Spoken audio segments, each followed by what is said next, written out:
señores, bienvenidos a otra entrega de Sondeo. Hay muchos temas,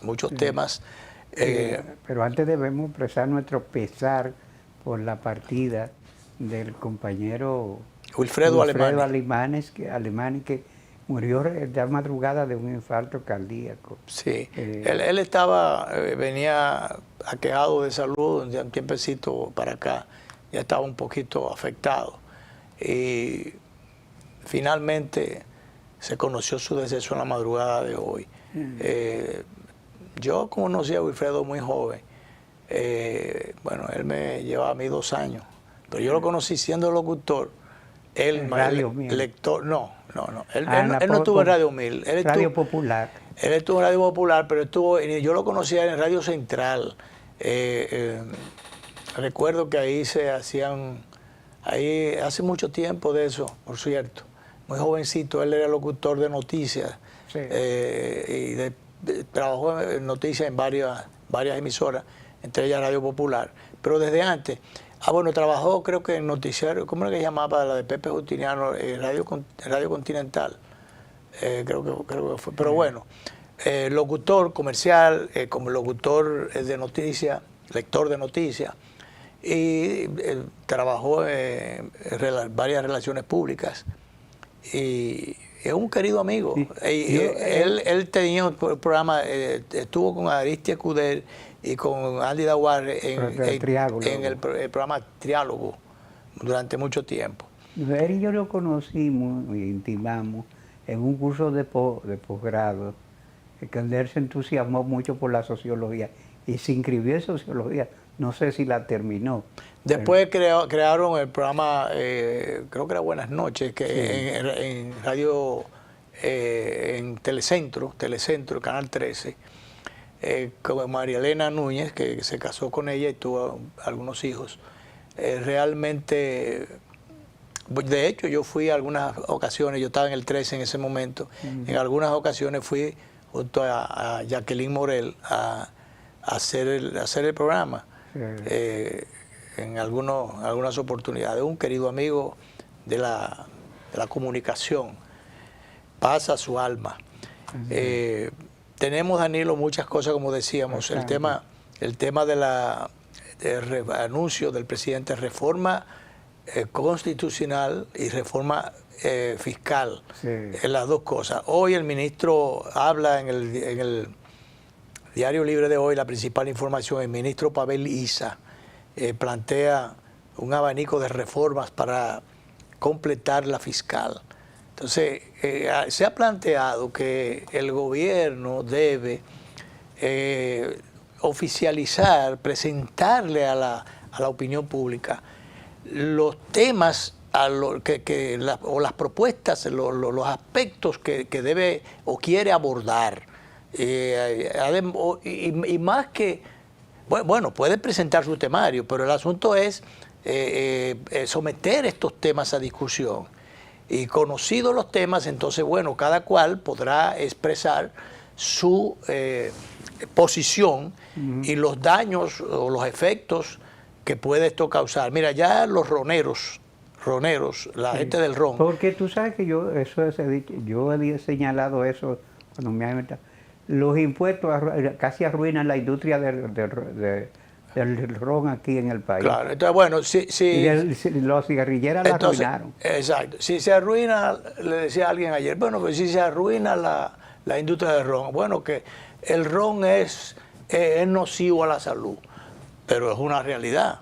Y hay muchísimos, por ejemplo, yo recuerdo en Santiago, muchos amigos que trabajaban en la licorera Bermúdez, que eran abstemios, pero vivían de ahí. Bueno, no, y entonces el tema de los impuestos. Sí. Tú le vas a subir impuestos y tú vas a quebrar la industria. Y entonces, por eso decían los industriales, el señor Brache, que es presidente de la Asociación de Industria, que no quería que las industrias le apagaran la chimenea. Que no le apagaran la chimenea a la industria. Porque tú sabes que a veces la demagogia se habla mucho de los pobres, pero no hay que defender que las industrias permanezcan activas porque son la fuente de empleo. Claro, por eso es que antes, cuando los tiempos de los izquierdosos sentimentales y muy apasionados ellos defendiendo cosas poco prácticas, que en la práctica no funcionaban, los enemigos del capital, ¿cómo tú vas a quebrar, o sea, conspirar contra la industria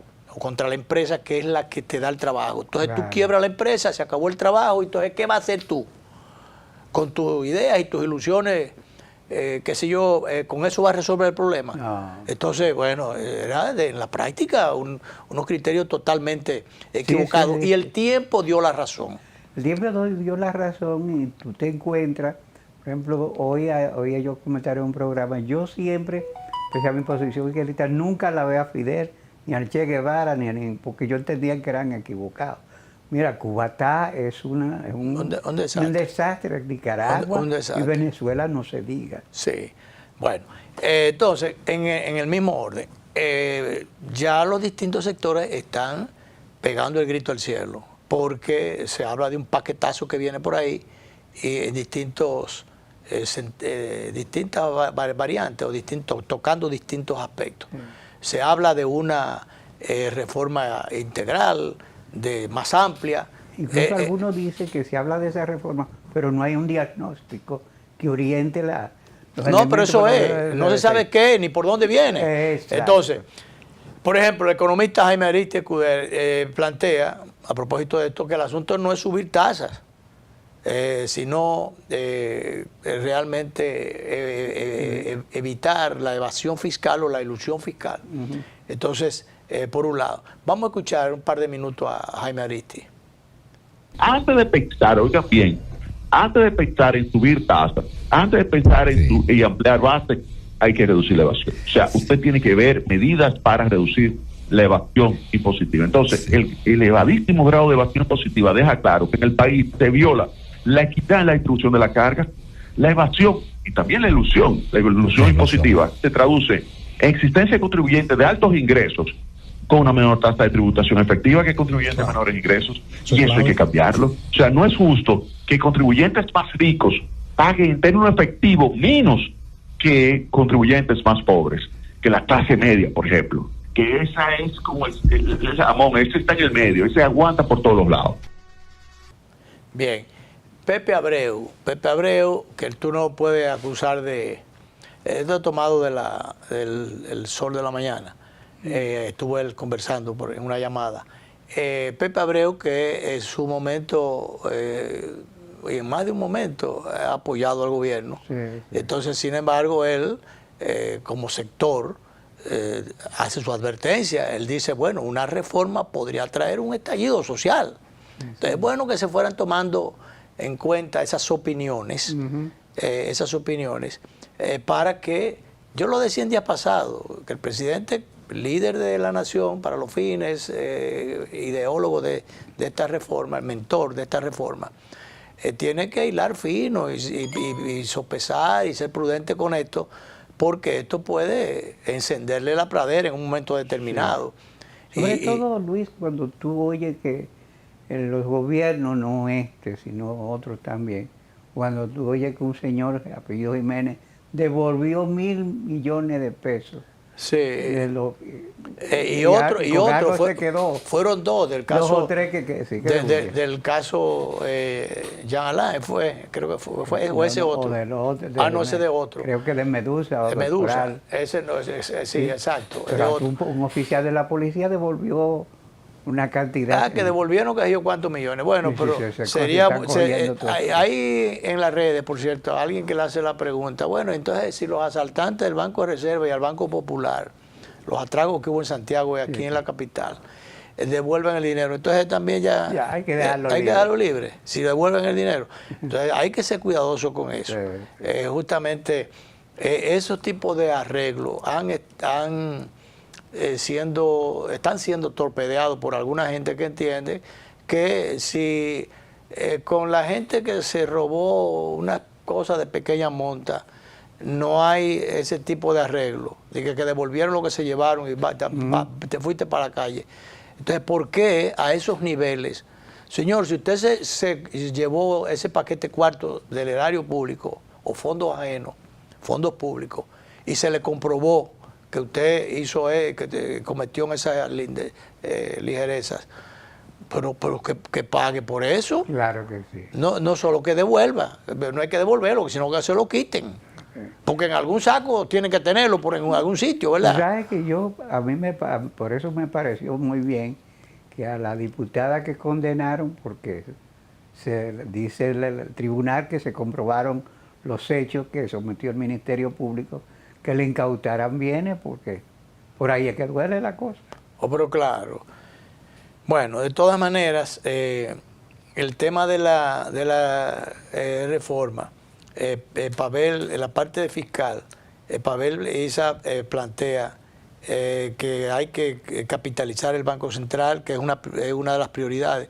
Bueno, pero ¿desde cuándo se está hablando de la capitalización del Banco Central? Oye, y es un hoyo grandísimo. Sí, que ese hoyo ocurrió en la gestión de Hipólito Mejía, justamente. Hay que tener cuidado con esos manejos, con esos temas. El tema sensible, el manejo de la economía. Entonces, para capitalizar el Banco Central, porque sabe que eso está establecido, es una obligatoriedad, es un compromiso del gobierno de asignarle X partida para capitalizar el banco en función de ese faltante que tuvo el banco que en su momento aportar para la quiebra bancaria de Baninter y de otros. Pero resulta que eso lo ha estado haciendo a cuentagota el gobierno, los gobiernos, no desde antes, aportando a cuentagota. No se está cumpliendo con las cuotas que hay que aportar al Banco Central para tapar el hoyo o ir tapando el hoyo. Sí. El hoyo no se ha podido tapar, al contrario. Se ha hecho más profundo y más amplio con el Entonces, otra de las cosas, dice, la distribución eléctrica es el talón de Aquiles del gobierno. Bueno, pero y no se habló de que habían soluciones para este caso. Sí. Eso me recuerda cuando creo que era Temo que decía, no, el PLD tiene solución. Juan Bosch lo dijo. No, Juan Bosch fue el primero que lo dijo, que nos entreguen el Banco Central y nos entreguen la corporación para nosotros. Tenemos solución al problema eléctrico y la solución monetaria al Banco Central. Que nos lo entreguen, que nosotros sabemos hacer eso. Bueno, fueron exitosos. Solamente en el primer ayuntamiento fue un ejemplo, sí, el cabildo que dirigieron en un momento determinado, como prueba, exitosísimo, pero era un gobiernito pequeño. Pero cuando le entregaron el grueso del gobierno entero. Porque en la misma corporación, recordemos que pusieron a Temo, y en el camino, con el pesar que nos da de hacer el comentario del querido amigo Temo, pero hubo que quitarlo de allí, porque fue un fracaso en la corporación. Entonces, no se ha dado todavía pie con bola. Y lo más probable es que ahora tampoco, Punta Catalina, que se quería vender, una cosa que fue exitosa. Yo de las cosas del gobierno de Danilo Medina, lo único que reconozco hasta ahora es eso. Punta Catalina. Punta Catalina, porque lo de la visita sorpresa, es verdad que en una primera etapa... pero eso era un fraude. Pero fue un fiasco, sí, al final. Incluso desinstitucionalizó, porque Danilo los recursos de las distintas instituciones los mudó para él repartirlo, a hacer invernaderitos, a las mujeres aquí, allí. Y para soliviantar su personalidad. Exacto. Pero fue eso, desinstitucionalizar, coger el presupuesto de las instituciones, del Banco Agrícola, de todas las instituciones. Y eso al final. Distribuirlo a su criterio. Verbigracia, un proyecto de fresas que se hizo en Ocoa, que comenzó muy bien, viento en popa. Yo conocí eso y tuve incluso en uno de esos sembradíos de fresas que tenía Félix Estrella, el ex gobernador de San José de Ocoa, mi provincia. Yo estuve allí y traje una fresita de esas que él produjo allí. ¿Y qué pasó después? Bueno, a la compañía que le enviaban las cosas aquí le debía un dineral grandísimo, que incluso yo recuerdo que Roberto Santana le hizo una llamadita a Miguel Franjul, al Listín Diario. Hicimos una visita, fui yo acompañando a César, ¿cómo es el apellido de César? Que ya falleció, un productor, él producía fresa también, y un grupo de productores de Ocoa. Fuimos acompañándolos al Listín Diario, donde los productores de fresa denunciaron esa situación. El Listín Diario se hizo eco incluso editorialmente de ese tema. Entonces, eso fue un fracaso. Pero Punta Catalina fue un proyecto exitoso de Danilo Medina. Eso había que hacerlo. Entonces, que había que ir reponiendo paulatinamente, periódicamente, reponiendo las otras demandas que iba a requerir el aumento del consumo, el aumento de la demanda. Pero eso no se ha hecho tampoco. Bueno, pues entonces querían, después que ya eso está hecho allí, que se hizo en tierra ajena, que fue un error, debió llegarse a un acuerdo con los Vicini para que comprarle la tierra. No, entonces tuvieron creo que regalarle el puerto y qué sé yo cuántas cosas más. Y yo no sé finalmente si se llegó a un acuerdo y el terreno pasó al Estado. No sé todavía si eso llegó a pasar. Pero esa parte no se hizo bien. Pero entonces querían venderlo. Bueno, ya después que ya cosa está funcionando. La masa, entonces es lo que queda, porque ya los huesos los pagó el gobierno. Entonces vamos ahora a salir de eso y entregarle la masa al sector privado. Por suerte el gobierno, que dijo en principio que iba a someter eso a un fideicomiso, que iban a hacer unas auditorías y unas cosas, y que iban a someterlo a unos concursos, una cosa para salir de eso, se ha dado cuenta que incluso es hasta rentable. Sí. Entonces esa fue una obra buena. Pero el manejo eléctrico hasta ahora no ha sido bueno. No, todavía sí. Se lo han cargado, la subida de cosas y los apagones se lo han cargado a los clientes. Sí.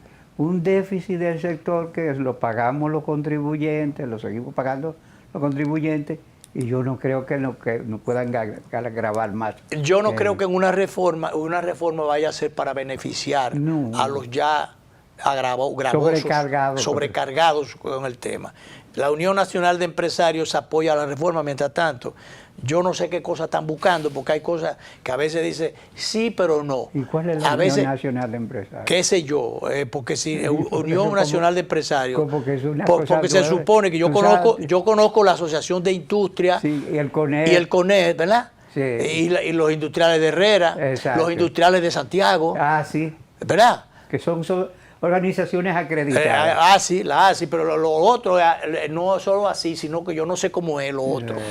Entonces ese es el tema, que muchos empresarios o dirigentes, supuestos dirigentes empresariales, sí, que a veces son dirigentes partidarios enganchados, se meten a estar opinando de temas para congraciarse con los gobiernos, que son gobiernistas por naturaleza, pero con el que esté ahí. No hay gente que tiene su garrocha siempre lista. No caen en la oposición por nada del mundo, porque siempre la garrocha siempre lista. Brincan y hacen negocio con después el negocio lo siguen con el otro y bueno. Entonces, vamos a ver qué pasa con la reforma fiscal. Pero ¿qué resulta?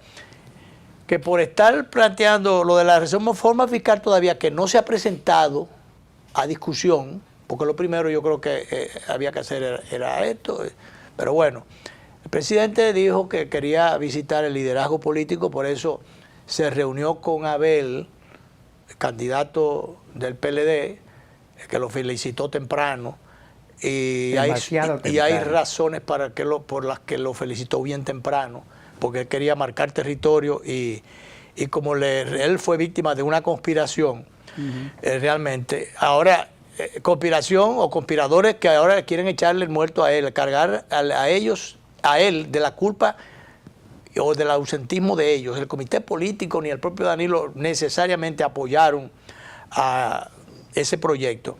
Y ahí lo dice Francisco Javier cuando dice que se creó todo un esquema propio para que ganara Luis Abinader. Vamos a ponerlo, director, si usted lo tiene por ahí. Francisco Javier, que fue designado director de campaña, pero que entonces renunció bien temprano.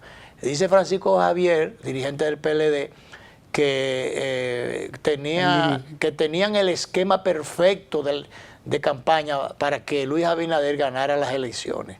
Entonces, él debería como explicar un poquito más eso, porque eso es como una admisión de lo que mucha gente intuye o sospecha. Y mira que él se le ha acreditado como un experto en campaña. Sí, ha pero, sido exitoso dirigiendo campaña. Ha sido, pero después era muy ácido, y hasta el punto que dijo, bueno, yo me voy de aquí, y se fue. Se fue, ¿por qué? Porque quizás él no aceptaba que Abel, traído de Santiago, a lo mejor lo entendía subalterno, fuera a una posición que a lo mejor él la quería, por ejemplo, para 2028, convertirse en el candidato, ser el candidato del 2028. Por eso alguna gente entiende que él fue, eso que dice él, que es un esquema perfecto para que Luis Abinader ganara. Bueno, ¿hasta dónde? Bruto, hasta tú, Bruto, también, qué sé yo, no sé, tú estabas también en eso, de lo mismo que tú estás diciendo. Amarante Baré, por su parte, dijo por allá, por La Vega, Moca.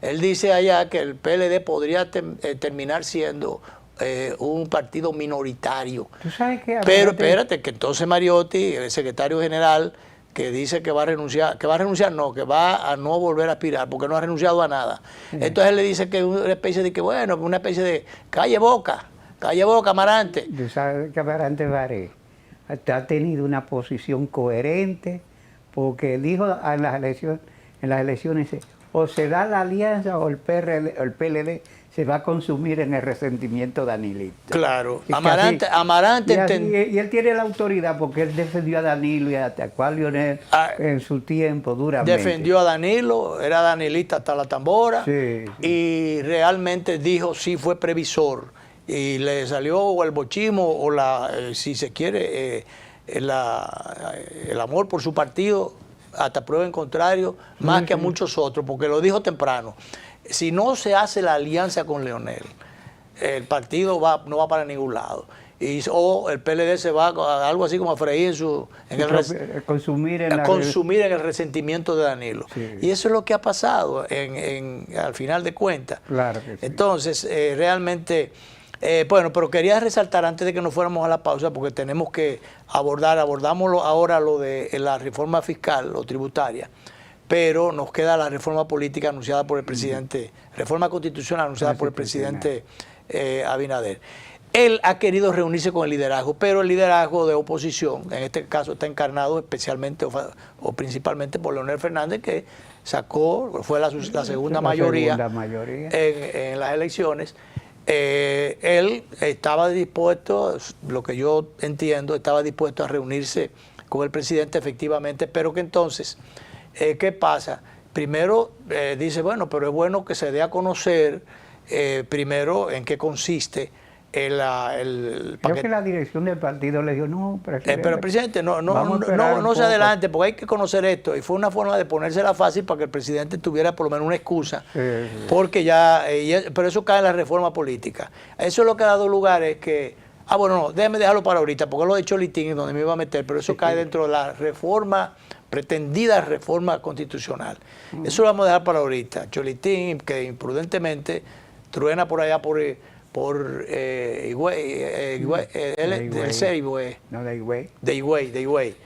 Él terminó, fue alcalde allá y entonces ahora escogido senador. Y bueno, pues por el partido de Amable, creo que a través de por ahí que viene de esos litorales, el Partido Liberal Reformista. Bueno, pues entonces él truena por allá y se adelanta en un, no quiero decir el término, pero en eso mismo. Entonces imagina cualquier cosa que no sea, limpia saquismo, que el presidente tiene que cuidarse de eso. De eso sí se tiene que cuidar todos los presidentes. Cuídese, presidente, de esas cosas, de esos limpia polvo. Eso estaba bueno para Hipólito, decía, limpia saco, le decía. Como él tenía otro término, más cosas que decía. Lambón era que decía. Sí. Eso es lo que decía Hipólito. Y hay gente que se lo merece, sí, porque no son más que eso. Claro. Entonces, pero cuídese, presidente, de esas cosas, para que no le hagan daño. Vamos a la pausa, director, y volvemos.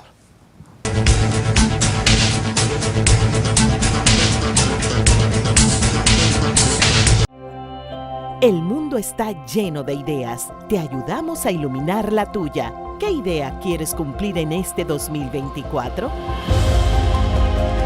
En el Banco Popular llevamos 60 años cumpliendo con las ideas de los dominicanos. Día a día, construimos un porvenir donde cada idea tenga el poder de transformar nuestra sociedad y nuestras vidas. El Banco de las Ideas, 60 años cumpliendo. Popular. A tu lado siempre. Cada taza trae con ella el sabor de los mejores deseos. Deseos que se van multiplicando durante el día y nos salen hasta en la taza. Esa taza que nos transmite con su aroma y sabor la buena onda que nos mueve siempre con una sonrisa y que llevamos con nosotros en todo momento. Por eso es que a cada taza de Café Santo Domingo siempre le sale ese sabor a lo mejor de lo nuestro.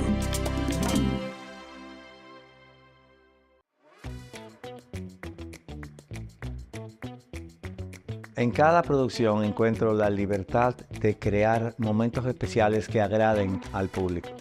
Y en el Centro Cultural Banreserva contrasto el arte y la cultura como forma de inspiración y expresión.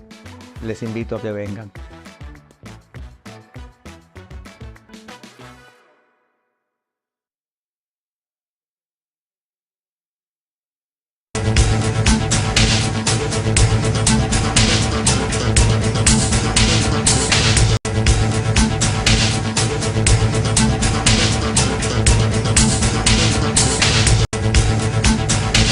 En el mismo orden, para aunque sea de pincelada, la reforma política, yo no sé, al presidente se le ha ocurrido con el tema de la reforma constitucional básicamente para dos cosas, dice él, ponerle candado al asunto de la reelección presidencial, y que es un tema que dice él que no lo va a tocar, que no va, la forma de la escogencia del presidente de la República. ¿Cómo está? Tiene candado. Pero como está, tiene candado. Entonces, eso es una, y la otra es lo del Ministerio Público, que también tiene su propia ley. En la Constitución. Pero tiene su propia ley. Entonces, que eso está establecido en la Constitución, de la independencia del Ministerio Público. Eso se estableció en la Constitución del 2010. Sí. Entonces, se va a hacer yo no sé si un pecado sin provecho, porque se le va a tocar la idea de que poner candado, pero entonces se corre el riesgo de que le quiten los candados. Mira, yo creo que es para él una provocación que va a tener un riesgo muy costoso. Porque dado que él tiene la mayoría, claro, yo no creo que la oposición deba tolerar que se convoque una reforma a la Constitución, y sobre todo para ese tema, reformar la Constitución, entonces, para poner candado. Pero ¿cuál es candado? Porque candado tiene actualmente. Candado se establece 4 años y una reelección y ya. Y nunca jamás. Bueno, pues resulta que dentro de esos limpiasacos y limpia muchísimas cosas, o contentos más de la cuenta, que aparecen en los gobiernos, esos correveidiles, ellos ni siquiera le dicen al oído. Hay unos que llegan hasta el oído, pero hay otros que de lejos lo dicen. Desde una provincia, por ejemplo, como decíamos, el famoso Cholitín. Él está muy joven para jubilarse. Está muy joven para jubilarse. Dice que debe quitársele nunca jamás. Bueno, si le quitan el nunca jamás, se lo van a quitar y van a habilitar a Danilo Medina también. Ya también se provoca una situación. Va a quitar ese transitorio. Ya, entonces se va a quitar el transitorio y ya. Entonces, al quitar ese transitorio, ese transitorio que se le puso a Danilo, pero ya pasó. Entonces, porque ese era exclusivo para Danilo. Pero porque en sentido general está establecido que la reelección es por un periodo y ya más. Entonces, que lo que Danilo quería era quitar el transitorio aquella vez cuando llenó de guardias y policías y de muchas hierbas más al Congreso Nacional. Entonces, los riesgos están, y el presidente no lo ha entendido, que en vez de ponerle candado, lo que haga es que le quiten los candados después que la Asamblea se reúna, que es soberana, y aparezca cualquier cholitín o pelafután vestido de cholitín o vestido de lo que sea, pero con facultad legislativa, reunido en asamblea, que es soberana, y como parte de esa soberanía proponer cualquier disparate.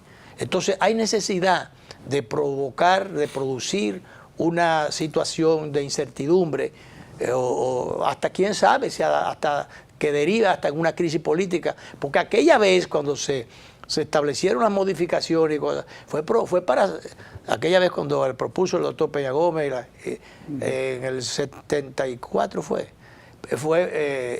para 94, fue para salir de una crisis. Sí. Uno que quería quedarse y otro que debía llegar porque le habían robado las elecciones.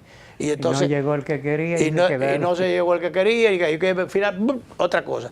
Pero bueno, para salir de una crisis. Y entonces se hicieron unas reformas institucionales allí. Pero entonces, si no tenemos crisis, hay muchísima estabilidad política, estabilidad económica y hay muchísimas cosas. Yo no sé si estabilidad emocional hay, pero bueno, económica y política la hay. Entonces no dañemos eso. Mira lo que propone ese verdugo. Cholitín apoya que se elimine el nunca jamás de la Constitución, pero no para que se fortalezca la Constitución, para que se abra la compuerta, para que ese nunca jamás, que fue para que realmente sentar la institucionalidad aquí, que la idea de Peña Gómez era que se gobierne por 4 años y que después otros haya una intermitencia, sí. Haya un cambio, después viene el otro y viene el otro.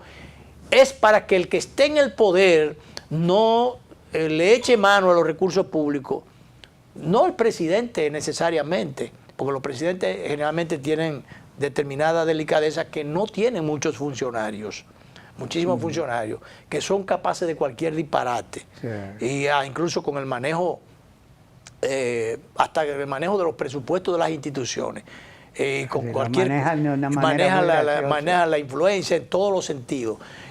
Nombran, se intercambian los funcionarios o las personas que quieren nombrar. Tú me pones allí tanto, que yo te pongo aquí tanto. Se los reparten entre ellos, a los compañeritos del partido, a los familiares, a los amigos, a los allegados, a los relacionados, a las novias, a las que no son novias, a las que aman, a las que no aman, y meten a todo el mundo. Tú me las pones allí, que yo te pongo las tuyas aquí. O tú te pones los tuyos allí, si son del otro lado, tú me pones los míos aquí, que yo te pongo los tuyos allí. O sea, por favor, eso es ese tipo de cosas que ocurren en los gobiernos. Entonces, si hay un cambio de gobierno, fíjate que la corrupción, ¿cuándo es que se investiga la corrupción generalmente? Cuando los gobiernos terminan, lo investigan otros. Sí. Y entonces, que hay persecución política, se cae en esa cosa. Pues claro, porque si usted no investiga la corrupción de adentro, entonces tiene que venir otro a investigársela. Entonces, bueno, realmente lo ideal sería que no se tocara esa tecla. Ya dijo que alguna gente ha dicho que el vicepresidente de la Fuerza del Pueblo, Radamés Jiménez, dijo que si tocaban la Constitución, dice la Constitución no se toca, y si la tocan, para la calle que vamos. Entonces, bueno, quizás, como dijo alguna gente, que fue muy precipitado el decir esto, que el 2024, como estamos, no es el 2019. Pero bueno, señores, recordemos el 19, porque incluso a Abinader se le dio un día, porque el Congreso estaba tomado. Él fue a protestar contra la reforma. Se le dio un día para que fuera a protestar. Y fue. Porque la Constitución no se tocaba. El Congreso estaba tomado por 2 sectores políticos incluso importantes. Tomado por el oficialismo de entonces, Danilo Medina, con sus guardias y policías del momento, porque la policía y la guardia es del que esté ahí, se supone. Entonces, policía, guardia, DNI, todo. Toda esa gente del que esté ahí. Y bueno, le mete la fuerza, por eso le dieron muchísimos cajetazos y le metieron un expediente al que es jefe de la policía ahora, coronel Guzmán. Le resulta que después lo hicieron director de la DGC y finalmente jefe de la policía. Ahora él es el que manda, porque la tortilla se volteó. Pero después a él le dieron muchísimos empellones, muchísimas cosas, y lo querían acusar de de fraude electoral. Y lo trataron de sujeto. Por eso cuando Leonel salió del poder, le tiraron una bomba, una cosa que cogió para la Procuraduría. Que lo estaban queriendo acusar, y dijo, está bien, yo voy a acusarme yo mismo allá. Voy a meterme preso. Me voy a meter preso, y cogió para la Procuraduría con muchísima gente, le tiraron unos bombazos. Candelier, que terminó en la última etapa de Hipólito porque lo heredó. Él era jefe de la policía en el gobierno de Leonel, lo dejaron allí, lo recogió Hipólito. Él, como hombre del sistema, le tiró unos bombazos a Leonel, la policía de entonces, le dio unos bombazos a Leonel que estaba sofocando, pero bueno. Después Candelier salió de la policía y Candelier está en la Fuerza del Pueblo con Leonel. Sí, porque tú das muchísimas vueltas. La tortilla aquí da La tortilla que se vira. Bueno, pues el tema está, Danilo, que bueno, estaba tomado, la otra fuerza que estaba tomado era la sociedad civil, el Leonel Fernández, oposición Sí, en distintas ramificaciones, quienes no estaban con que se tocara la Constitución, y los opositores a Danilo, que era la mayoría de la gente, se cogió para allá. Le dieron un día, eso lo lideraba Leonel Fernández, pero le dieron un día a Abinader. Sí, sí. Abinader cogió con su tropa y su PRM y todas sus fuerzas de la ola del cambio que estaba manejándose, fueron y se llenó eso también. Sí, y entonces, él fue partícipe del trabajo o de la lucha para que no se modificara la Constitución. Cuando se decía la Constitución no se toca. Hasta la Mancha Verde fue. A la Marcha Verde. Y entonces, entre esa presión popular y la llamada de Pompeo, especialmente la llamada de Pompeo, porque Danilo estaba dispuesto a pasarle por encima a toda esa masa popular, Sí. a esa presión popular. Pero la llamada de Pompeo se juntó con la presión popular y la Constitución no se tocó. Oye, entonces, ¿cómo usted va a tocarla ahora? Porque usted marchó diciendo que usted no quería que se tocara eso. Ahora la van a tocar ahora. ¿Qué dio lugar a eso?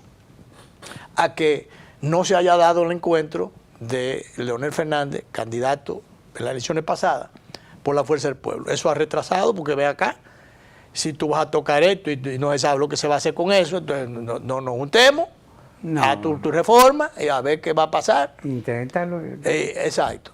Pero esa es una tecla, tocar esa tecla es peligroso. Podría incendiarse la pradera. Así es. Vamos a la última pausa, director.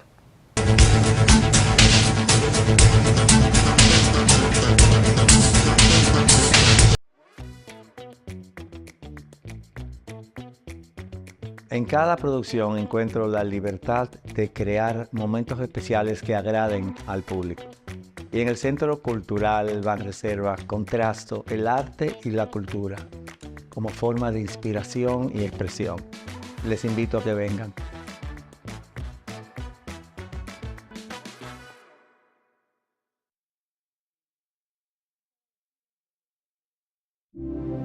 Cada taza trae con ella el sabor de los mejores deseos. Deseos que se van multiplicando durante el día y nos salen hasta en la taza. Esa taza que nos transmite con su aroma y sabor la buena onda que nos mueve siempre con una sonrisa y que llevamos con nosotros en todo momento. Por eso es que a cada taza de Café Santo Domingo siempre le sale ese sabor a lo mejor de lo nuestro. El mundo está lleno de ideas. Te ayudamos a iluminar la tuya. ¿Qué idea quieres cumplir en este 2024? En el Banco Popular llevamos 60 años cumpliendo con las ideas de los dominicanos. Día a día, construimos un porvenir donde cada idea tenga el poder de transformar nuestra sociedad y nuestras vidas. El Banco de las Ideas, 60 años cumpliendo. Popular. A tu lado siempre.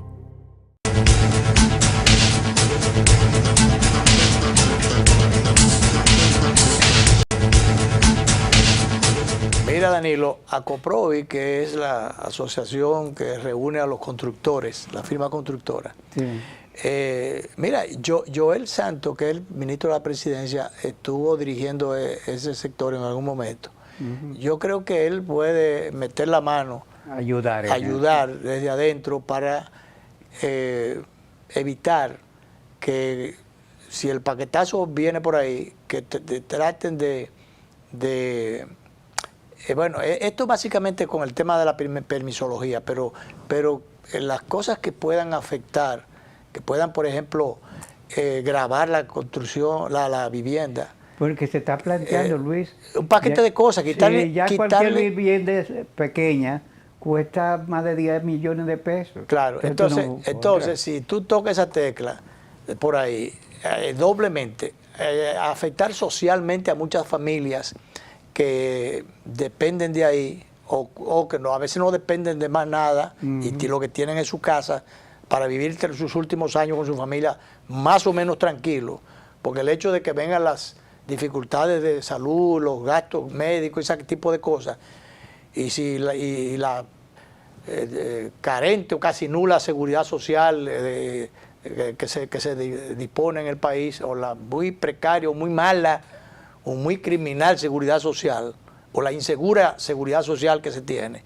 Entonces, si se le meten otros temas, sencillamente se puede crear un problema serio. Bueno, quitarle el incentivo también a la industria turística. Un incentivo que hay para la construcción. Sí. Pero esto tiene que ver, este último tema que da su voz de alarma a Corpovi, es con la permisología por parte de medio ambiente. El medio ambiente. Aquí se ha hablado y cacareado 50.000 veces, se ha alardeado de una ventanilla única. Eso es un cuento de camino. Se supone que si tú sacas o tú llevas los documentos a una institución, en este caso medio ambiente, debe, por la puerta primera, que es donde tú entraste, debe haber un seguimiento y que ese expediente tenga una ruta, que no sea necesariamente tú el que tenga que andar con eso a expensa del funcionario que le dé la gana de engavetarlo o no. Porque la detención de una construcción genera costos. Y una permisología que puede darse en una semana o a máximo 10 días, a veces está tardando meses. Meses y años. Sí. Años, Danilo. Hoy, ese es un tema que yo conozco bien, porque yo soy amigo de una persona que sus hijos están construyendo en Bávaro, son constructores importantes en Bávaro, y son pasan las de Caín. Sí, sí. Lo primero es que cuando van a hacer el medio ambiente te cobra por todo, ya no solamente date el permiso, autorización para construir un hotel o construir una urbanización turística, un complejo turístico, no solamente eso, el movimiento de tierra. Sí, yo no sabía que cobraban por eso. Sí, hay tierra que hay que movilizar, por ejemplo, rellenos que hay que hacer, y esa tierra hay que cortarla, sacarla en un sitio, por ejemplo, de roca, empedrado, para material. Deben pagar un estudio sobre suelo. Material firme. Eso lo cobran por metro. Entonces, metro, qué sé yo, qué cosa, no creo que sea cúbico, no sé qué tipo de metro, pero el asunto es que lo cobran, tienen una clasificación. Entonces, cobran un dineral por eso. Sí. Pero eso no es solo eso, es el autorizar o no autorizar, y la lentitud para autorizar o para no autorizar. Nunca hay celeridad, pero el poder agilizar, eso es un gran problema. Además de que por cualquier cosa niegan el permiso para ponerla más allá de China. ¿A dónde que queda? ¿Quién queda más allá de China? No sé, en Alaska. Alaska. Sí. Bueno, depende de qué ruta tú coges, para dónde sea que vayas. Porque si tú vas para el este, pero coges por el Cibao, para meternos un poco en el éxito de Gonzalo. Oye, el tema es que me han dicho a mí y le han dicho a otros, y otros saben, que son muchos, que hay una bendita mafia organizada que no importa en un momento determinado los cumplimientos y las condiciones que se hayan creado y la validez que pueda tener el proyecto, ¿cómo se llama esto? Lo efectivo y beneficioso que sea el proyecto, sino que te la ponen difícil y cobran un dineral. Uno de esos dineros lo cobra la institución y otros dineros es producto de una mafia montada que está por encima de los ministros de turno, que se fajan a ellos como tales a defender sus cosas hasta la muerte, porque por eso Se vio envuelto en una situación engorrosa que lamentablemente le costó la vida a Orlando Jorge Mera.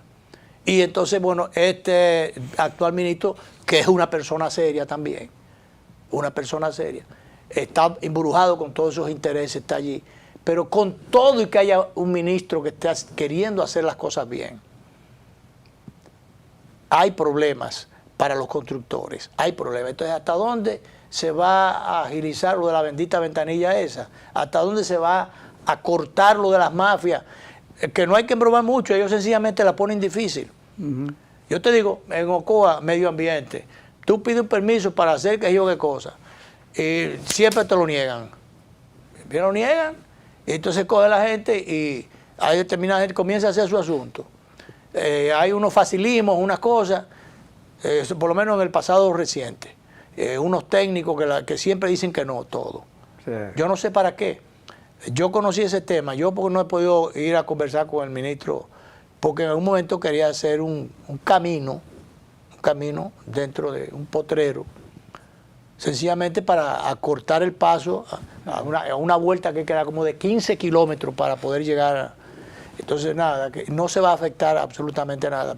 No, que no se puede. Que no, el encargado, director provincial, estaba de acuerdo, estaba dando el visto bueno de antemano, pero de antemano no, estaba de acuerdo, pero entonces unos supuestos técnicos que son unos buscavidas que mandan, entonces creo que solamente 2 estaban de acuerdo, entonces creo que habían 4 de 6 que mandaron, 4 en contra, entonces el director no podía firmar eso porque iba a buscarse un problema. Que iban a hacer una carreterita, qué sé yo, en un sitio por allá, negado el permiso. Pero entonces comenzaron a hacer, y ahí está hecho, pero que se corre riesgo porque el dueño del equipo generalmente no quiere ir, porque le incautan el equipo y le cobran unos cuartos que valen más que el mismo equipo.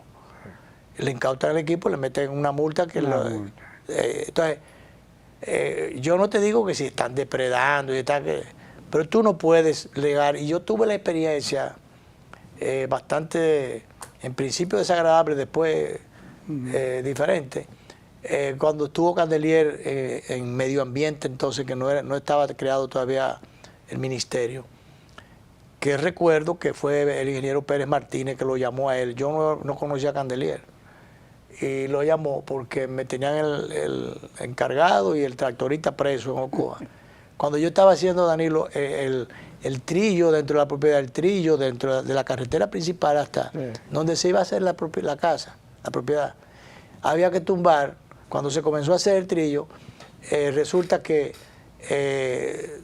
se fue rebalando el terreno y fueron a dar a una mata de mango. Sin querer. Una bendita mata de mango que hubo que darle, que yo, cuántas horas hay, porque una mata de mango grandísima. Entonces lo que hizo fue perder tiempo en eso, horas, hombre, que había que gasoil y de todo eso que había que pagar. Que era dinero. Eso, entonces, la idea no era tumbar la mata de mango, fue que era en un ¿cómo se llama esto? Un firme. Había que, por ahí era que iba el trillo carretero. Entonces, mi argumento fue el siguiente, digo, general, no coronel todavía. Por ahí es que se van a subir las matas, las especies, por donde se va a reforestar esa propiedad. Además de que se va a hacer una casa ahí, y de que se va a hacer habitable el lugar. Por ahí es, y fíjate a ver las miles de matas que hay sembradas en esa propiedad, que la han puesto como ejemplo, como modelo. Bueno, poco antes de fallecer Eduardo Jorge, había un operativo que estaba pautado allá y en Rancho Arriba. El asunto fue que por X cosa, él cambió la ruta, en vez de ir primero allá, fue primero a Rancho Arriba, y después se hizo tal y no llegó a ir, y se programó para otro día, que finalmente no se dio. Pero estaba programado una visita de Orlando, se le llegó a hacer el limpio donde iba a bajar el helicóptero y todo. Entonces, realmente hay que haber unos criterios o una racionalidad que mucha gente ahí no la tiene. Unos supuestos técnicos que de eso, yo no sé si saben, pero tienen otros aprendizajes que dañan realmente los proyectos. Tú sabes que entonces van con aire de ser unos trujillitos, Sí. que tienen la autoridad. No, una cosa tremenda. Muy desagradable. Entonces, muy desagradable. Bueno, pues pasó eso y Candelier autorizó que finalmente libertaran a el recuerdo, y cuando se dio la autorización, imagínate, había un teniente, era el encargado, un teniente del ejército, era el encargado de Foresta, en ese tiempo, de Foresta, en Ocoa. Y entonces él vivía, no sé si era en Asua, él estaba el fin de semana, era viernes, creo que era, él se iba los viernes, ya él estaba bañadito y todo, iba entonces lo manda a llamar el director general Candelier. Y dice, ¿por qué? Porque es periodista, ya le pusieron el nombre, de que ya dije que pues era, no porque era una general, el coronel llevándose, el director llevándose, que porque es un periodista.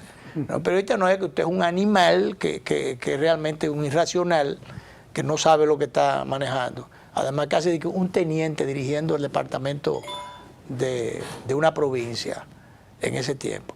Señores, los guardias usted los tiene para que ayuden, faciliten la cosa, o para que den su par de patadas cuando hay que dar también. Pero es para eso, porque usted no lo puede poner a dirigir nada. No. Porque ellos no son... Eso se supone que es para especialistas. Es para especialistas, y entonces tiene el apoyo, como tenía aquella vez cuando la DGC, la actual DGC, anterior a ME, se creó en los tiempos de Hans Leherman. Sí. Era un técnico, un tipo pensante, con otro criterio, y lo pusieron a dirigir esa institución. Y entonces, y él se buscó a Candelier, coronel Candelier, ya era general, ya era general porque ya había sido jefe de la policía. Sí, ya era general. Era general. Como brazo coercitivo. El brazo coercitivo. Entonces, usted tiene que actuar, recordemos que el carro de la jipeta de Diandino, que era el ministro administrativo, se la dejaron mal puesta en un sitio ahí y la policía se la llevó. Y llamó un juidero ahí grandísimo porque, imagínate, ministro administrativo. Y entonces, nada, pero se la llevó. Entonces, pero Hanler, un tipo cuadrado. Y entonces, bueno, y tenía el apoyo que necesita un director de una institución o un técnico, tener el apoyo coercitivo de alguien que sepa manejar esa parte. Pero tú no puedes, al que maneja la coerción, ponerlo a dirigir. Bueno, pasó, acuérdate que quitaron a Onésimo Jiménez, especialista. Quitaron a Onésimo para poner a Candelier. Sí. Eso fue el gobierno de Hipólito. Abrirle un hueco entonces, porque había que nombrar a Candelier, que lo habían quitado de jefe de la policía, para ponerlo director de la DGC, de la AME. Y entonces, bueno, yo no voy a decir que fue un desastre, pero a patas limpias no se manejan las cosas. No se manejan las cosas. Director, ¿quedan tiempo todavía? Sí, queda un par de minutos para hablar de un espectáculo, una boda espectacular. La boda del siglo. Del siglo, muy florida y muy pajaril ella. Bueno, que se celebró, se fueron los desposados, se fueron con un selecto grupo de personalidades de lo más granado o graneado de la sociedad, de los medios de comunicación y de muchísimas cosas más. Y bueno, le pusieron la boda del siglo porque realmente fue todo espectacular allí. Entonces, el pastor Ezequiel Molina se refirió al tema, otra gente se ha referido, pero hay unos aspectos específicos a los que se han referido otros, que es a la presencia allí de la ministra de Cultura, que no estuvo en un acto en Santiago, el 150 aniversario de Amante de la Luz. De Amante de la Luz. Una sociedad cultural. Sociedad cultural. Importantísima para la historia de este país. Exacto. Ahí no estuvo porque estaba en España. La boda se celebró en España de dos figuras importantes para los finos, conocidas de la sociedad, que se casaron del mismo sexo, pero se unieron se juraron amor eterno y entonces bueno, y entonces esta gente fueron maestras de ceremonia, una dama conocida, la ministra de Cultura va allí. Señores, si usted es la ministra de Cultura, no me venga con ese tema de que en la vida privada, si en la vida privada estos ciudadanos pueden hacer lo que les dé la gana. El tema está que esto pasó de lo privado a lo público. Y entonces usted como figura pública, usted representa como ministra. Porque de hecho la forma en que se hizo y la publicidad que se le dio fue para enviar un mensaje público. Entonces, como se envió un mensaje público, usted es la que representa la cultura del gobierno y del país. Claro. Entonces usted va a proyectar la anticultura por allá. Eso es una barbaridad. Y además, la serie de comunicadores que fueron allí, tú puedes ir, el tema está, cada cual puede ir allí hacer como amigo del grupo y todo eso está bien. El asunto fue la espectacularidad. Y cuando usted tiene una determinada función, usted tiene que cuidarse de muchas cosas. Ahí estaba, yo veo que la primera que lleva las flores, porque había su dama de compañía, ya dama de qué sé yo qué cosa, había de todo un poco en la boda.